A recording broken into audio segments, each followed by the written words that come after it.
What's going on, guys? It's your boy Dom Kemp, and this evening we are going to be speaking about the trade deadline, which happened today at 1 o'clock Mountain Time and 3 o'clock Eastern Time, where every trade that was going to mean something happened. Now, guys, I have a couple topics that could put a lot of interesting thoughts so that you guys can go downstairs. Not even go downstairs, go down to the comment section and comment what you feel about this situation. Now, guys, I have a lot of trades that went down. We have Isaiah Thomas, Channing Frye going to the Lakers, George Hill, as well as the main man himself, Rodney Hood, go to the Cleveland Cavaliers. A couple more trades. Let me actually walk through it with you guys because, guys, I have a lot of exciting news. Here we go. First and foremost, we are going to talk about Dwayne Wade going back to Miami, where he will most likely retire and not worry about anything else, as well as moving on with the Cavs dealing Isaiah Thomas, Channing Frye for Clarkson and Nance, as well as the Magic getting freaking Peyton, their starting point guard, out of their team to the Phoenix Suns for a second-round pick. And we check out another one. Moutier goes to the New York Knicks from the Denver Nuggets, guys. So a lot of topics we do have this evening, and I hope that you guys are sitting back, relaxed, and ready to jump into it. Let me talk about it. The best, worst, and most surprising moves of a wild card trade. Here we go. Who won the deadline? What were the biggest surprises, and what's next? Our NBA experts break down what happened and what it means. So, how good are the Cavs now? They are decidedly better. This rot that has been plaguing Cleveland has been defensive and chemical in nature, and these transactions should improve the team on both accounts, though the bar is low. The Cavs now have the personnel to be a substantial better defensive team, provided everybody buys in. They didn't acquire a rim protector, but they swapped out one of the least effective defensive point guards in basketball, Isaiah Thomas. He's the worst defensive player in the NBA, and I'm actually glad they got rid of him due to the fact that he was a liability and he keeps on asking for his money. Well, I'm sorry, brother, but if you can't play defense and you're still nagging at that injury, you're not going to go anywhere. Just saying that right now. Other than that, we do move on real quick into another thing. That is this. We look at George Hill, who has the consistent rated as one of the best. Rodney Hood is long, smart, and when healthy, capable. Rodney Hood is a solid shooting guard. He might take the role of J.R. Smith if J.R. Smith is actually willing to come off the bench as a sixth man, like he did, I believe, in New York and places like that. He needs to come off the bench. He needs to, because he's a really streaky shooter, in my opinion. Moving on, who knows? Either way, the purge was necessary. The Cavs got younger and stronger defensively and jettisoned a bunch of increasingly cranky vets who weren't a good fit, such as Channing Frye and Dwayne Wade. And Cleveland accomplished all of this without giving up the Brooklyn pick. It will be challenging to rejigger the chemistry on the fly, but it couldn't possibly get any worse than it was. So, guys, understand that the Cavs have 3 months. They have 3 months to come back and understand what they have to do to be successful. They have 3 months, and I believe they can do it. Larry Nance Jr. is also acquired, guys. Pretty interesting in that sense, as well as LeBron James trying to get everybody in line, everybody in under the right chemistry as well. Well, I'm not even going to read this because I have my own opinion on how the Cavs made these trades. Now, guys, I'll say this. It's going to be tough for the Cavs to get the chemistry in time for the playoffs due to the fact that the Raptors and the Celtics are each heavy favorites to win the East. More so the Celtics, but the Raptors aren't too far behind. And Cleveland's pretty much a third team in this sense of winning the East. Moving on, guys, we will be talking about Dwayne Wade after a funeral, his agent's funeral, guys, his longtime agent as well as friend. He ended up leading back to Miami because of Pat Riley also attended the funeral while Dwayne Wade did as well, guys. So pretty interesting in that sense. But I'll say this about Isaiah Thomas, guys. He's just such a liability, guys, that there's really nothing you can do about him, guys, on the defensive side.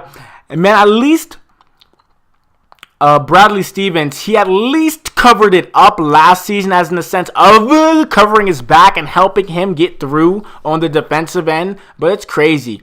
The Isaiah Thomas experiment is over in Cleveland, and the Los Angeles Lakers are freed up in the cap space to go after LeBron James and Paul George. But guys, here's what I'm going to say about that.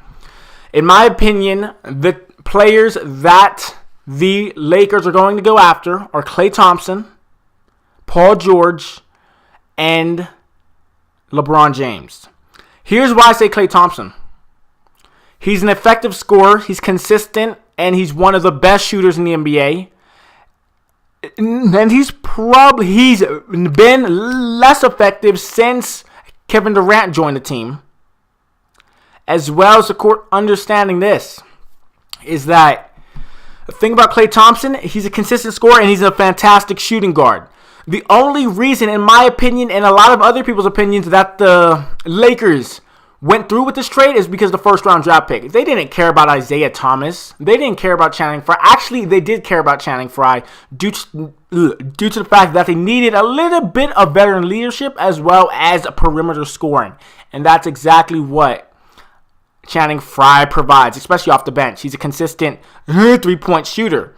But, guys, it's interesting because, in my opinion, the most least likely chance that the Lakers get out of James, George, and Klay Thompson is Paul George, due to the fact that, yes, he might be faking it. He might just be trying to throw everybody off and saying, yes, he's happy playing with Russell Westbrook and things of that sort. But understand this. It's going to be interesting to see if he backtracks on that and leaves Russell Westbrook and Carmelo out to dry. Melo, he's not... Man, I don't know what's going on with Melo. He's just off the radar. No one has heard about him anyway.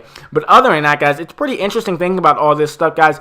Pretty important topics out here today. A lot of interesting NBA trades and things of that sort.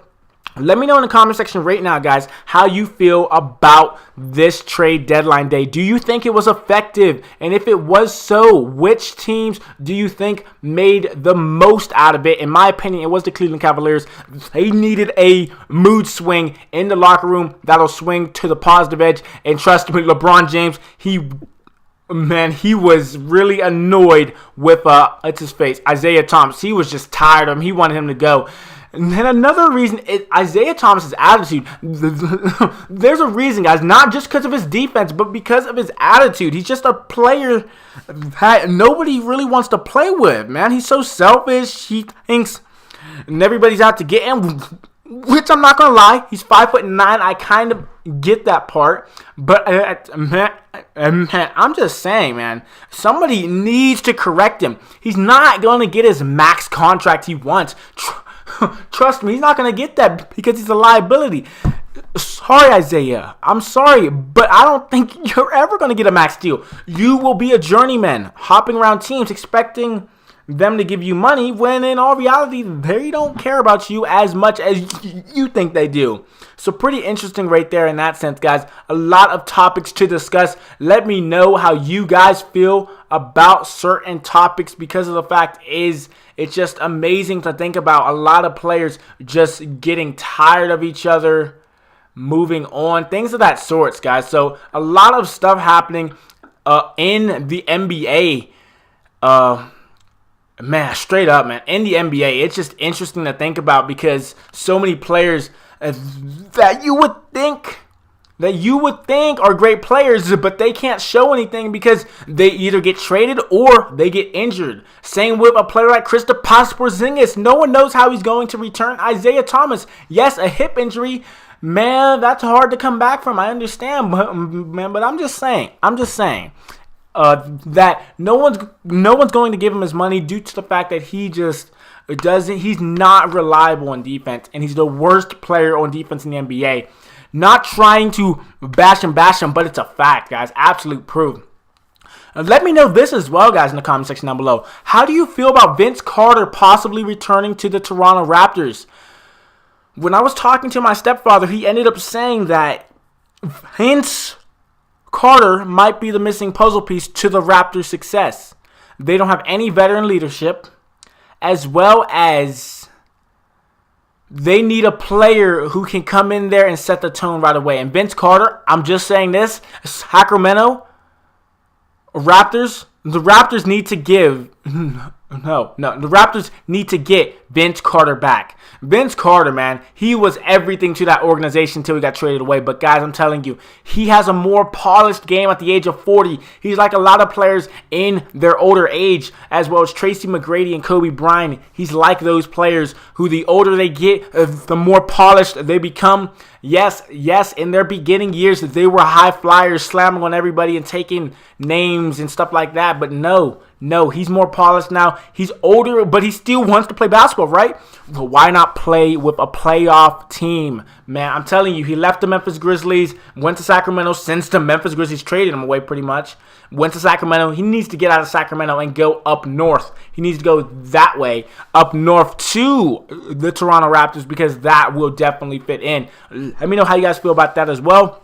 Not a long podcast, guys, but definitely an informational one if you guys have been living under a rock or do not know what had happened today. It was the trade deadline day, so I'm just recapping everything, letting you guys know my opinion, my feeling on it, due to the fact that I do work during the day, so I can't make a podcast right when it happens, unfortunately, but I can when it happens, say on a Saturday or Sunday. But that is it, guys. Thank you for listening, and I'll talk to you guys later. Peace, guys.